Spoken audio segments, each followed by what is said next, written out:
You don't want me in Coach. No, I don't. I probably prefer to hear that than some of these questions.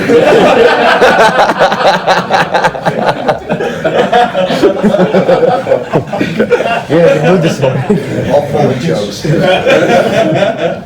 Okay, I'll get started. You know, it's good to be back. Good to be back off the bye. As I mentioned a week ago or so, we needed that time. Needed that time to heal up, continue to work on us first and foremost. Try to improve in certain areas. Continue to build on the good things we're doing. Definitely needed the rest for quite a few of our players, and so that was a good thing. Also, get ahead on Arkansas last week and give our coaches a chance to get out and recruit a little bit. Excited about this opportunity. Really good to be home. It's been a while. It'll be close to a month by the time we play with the 2 aways, a bye, and then getting back at home. So I'm excited to get back in Kroger Field, play in front of our home fans, and it's a special day. It's a special week to remember Jared Lorenzen, and we're proud to honor him this week. You know, one of the most beloved and iconic players to ever play at the University of Kentucky, and it'll be an honor for us to recognize him and recognize his family this week. So just more incentive for us and for our team. Our team is going to be hungry to play this game. It's been a tough stretch, but this gave us an opportunity to hit the reset button, kind of reload and get ready for this next phase of the season. Is the plan still for Sawyer to throw today? Is that what you're anticipating? Yeah, so he's took a solid week off, and he needed that. And the word I got, you know, from our trainer here this morning was that he feels significantly better. So that'll be the plan. We'll see. I'm not trying to withhold any information on you guys. It just is what it is. He's banged up. You guys know that. You know the other options that we've been working, and but we'll proceed with Sawyer and anticipate him being the starting quarterback and being able to play this week. So you know, that's the plan, and we'll see how the week goes. You mentioned last week there's a third injury he was dealing with. Is that anything? Is it arm related or something? No, it was lower extremity, but he's feeling better with that.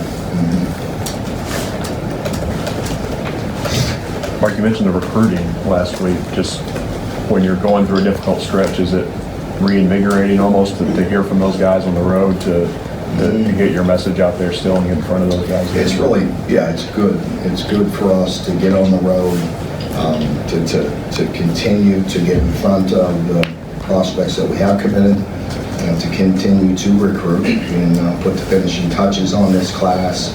And, you know, it's important. As you know, this, you know, in my eyes, we have an opportunity to have one of the most significant classes in certainly in my tenure. And I can't go back into the history of this place, but in my time here, this can be a very impressive group. Mark, you're running a championship caliber program here. Congratulations on that, by the way. Thank you. Kalen Newton, Cam Newton's brother, sophomore quarterback at Howard, is in the transfer portal, and he says he wants to play for a championship, wants to play to have a chance to win the championship. What are your thoughts about that, and have you seen him play? Would you like to? I don't think I'm allowed to talk about any of that right now. I don't know nobody that no prospect. I can't discuss any prospect ever up here. So Arkansas played pretty well against A&M. They were able to move the ball in the field. Is there a difference with the quarterback playing, or what were they doing well? Yeah, I was impressed with that game.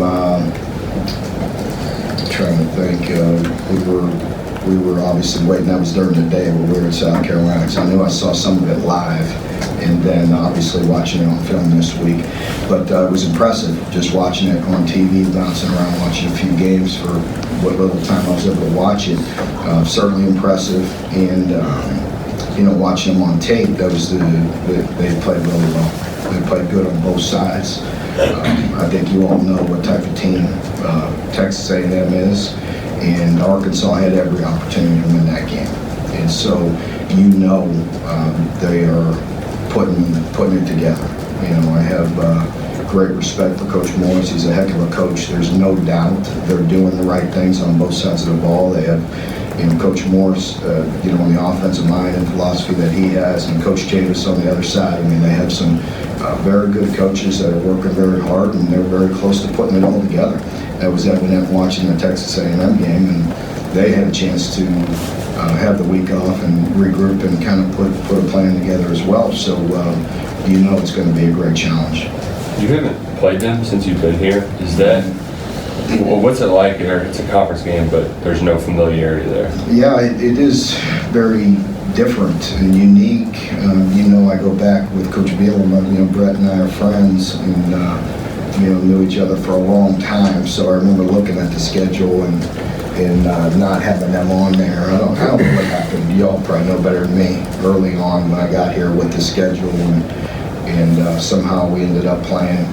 I think the only team on the West we played twice since I've been here was Alabama, but we never played Arkansas. So this will be the first time, and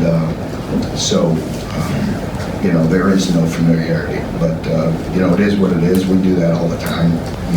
We play teams that we're not familiar with and maybe haven't played, whether it's out of conference or any of that, but it is new. It's new. We don't know their personnel as much, and don't know them. Of course, Coach Smith, Michael Smith, was there with Bill and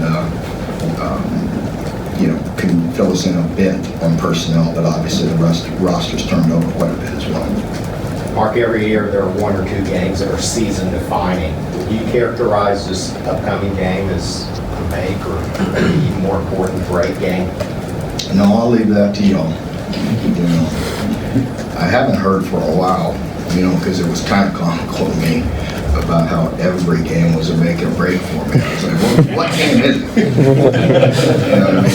I think that's all I heard for 6 years, every week in here. So it's actually, I had to chuckle inside because every game's important to us. And I don't mean any disrespect by that answer. It's just we as coaches, don't care who we're playing, what we're doing, the way we lead up to a game, the way we prepare, all that is really most important to me. The results are the results. We all want to win. But things happen in games that you can't predict. That's why everybody loves watching it. But the preparation and how we go about it and everything, it's all important. And this game is important. Sure, I think just common sense, the way we haven't played very good and the way we've had some losses, yeah, it's important to me. It's the next game, it's at home, it's a conference game, so it's important. Were you able to evaluate any talent? I know last time, a couple of weeks ago, you said you were going to evaluate some talent, some players that might be able to help out some other class, but were you able to do that this past week? We watched a lot of guys got reps last week. We went back to, some of the camp process and just worked everybody in front of us, in front of all the coaches, and worked everybody and tried to develop guys and get them ready. And so we'll see. I'm not ready to tell you anything right now as far as who may play or may not. But again, we have 4 opportunities with some of the guys that are redshirting to play. If they can help, we will. Also, it's a way that, if they're ready to contribute and get out there and function, then that could help their progress as well.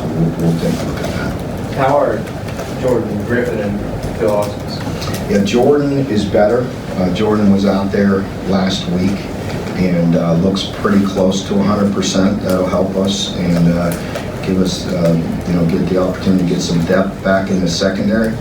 And Phil is still not quite there. We'll see today. Last week he was out, he was running, he was able to go through some more rehab, more intense rehab, but wasn't out there in team activities. Is Isaiah Epps any closer to returning? We tried with him and wasn't quite ready. With Jordan particularly down there, is there anybody stepping up? Like I saw Andre on the depth chart now. Is he somebody, kind of, are you feeling that leadership void a little bit more? Yeah, I think, with Jordan and Yusuf is a guy that's getting more and more comfortable, getting more and more confident. He's been pretty steady. I think he's a guy in the secondary that's stepping up and, been very reliable.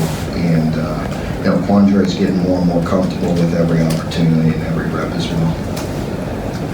Is there any difference in their kind of styles, that Starkville and Hicks? Is there something significant with them? Not really. They're both good players. I think, obviously they're like any individual, but they're both good. They both have experience and both good players.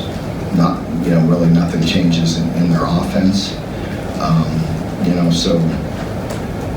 To me, they both looked really good at times and did some really special things. So we'll see where they go.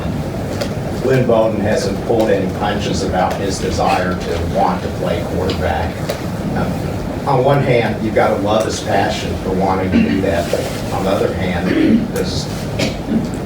can he convince you in a way to put him in there? Well, any great player, wants the game to go through him and the ball to go through him, and so what better way than quarterback? You touch it every snap.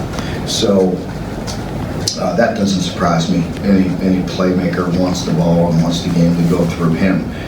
But no, we constantly rely on our players, on what they're comfortable with, what they're confident in, and things we're doing well, things of that nature. We always take those type of things into consideration. Depending on the way things will develop for the right spot, who is your backup for punt return? We have a couple guys that can do it. In Travis Tisdale, we have some room for him. We have 4 games that we can play with him that we can put back there as well. So, and then Josh Ali has been very reliable as well. And maybe Tisdale might be more of a kick return, if we needed him for a game or two or whatever was out there.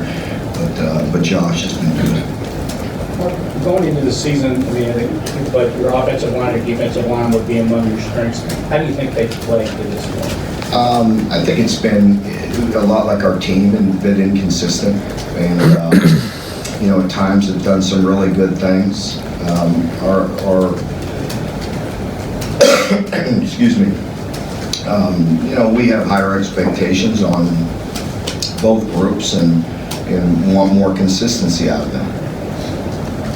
Throughout the season, you've described your secondary as being okay and things along that line, but how would you sort of evaluate them up to this point with all the injuries and people getting banged up so far? In the secondary? Yeah. Again, as I mentioned, I do think they're getting better, and that doesn't surprise me with experience and all the game reps and the practice reps and seeing the good things they've done and the mistakes, and you always learn from them. And so nothing I haven't been prepared for. Nothing that's been a great surprise.